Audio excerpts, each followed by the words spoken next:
तर नववर्षाच्या आगमनासाठी मोठ्या संख्येने मुंबईकर घराबाहेर पडलेले आहेत। आपण थेट आता मुंबईतील गेटवे ऑफ इंडिया इथे जातोय।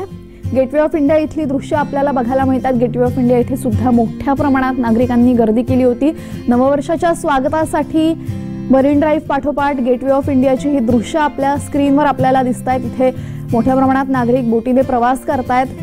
2023चा शेवटचा सूर्यास्त बघण्यासाठी अनेक नागरिकांनी गेटवे ऑफ इंडियाला ही पसंती दिलेली आहे। गेटवे ऑफ इंडियामध्ये मोठ्या प्रमाणात नागरिकांची गर्दी झालेली आता आपल्याला बघायला मिळते।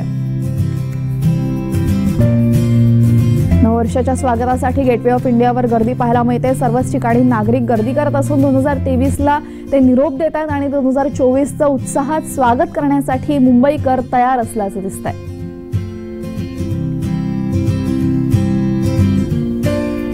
नववर्षाच्या स्वागतासाठी गेटवे ऑफ इंडिया इथे मोठ्या प्रमाणात गर्दी झालेली आपण बघतोय। अनेक नागरिकांनी इथे बोटीने प्रवास केलेला आहे। गेटवे ऑफ इंडिया इथे मोठ्या प्रमाणात जेट असतात, प्रायव्हेट जेट असतात, बोट असतात, होड्या असतात आणि यामधून नागरिकांनी 2023च्या सरत्या सूर्याला निरोप देणं पसंत केलंय।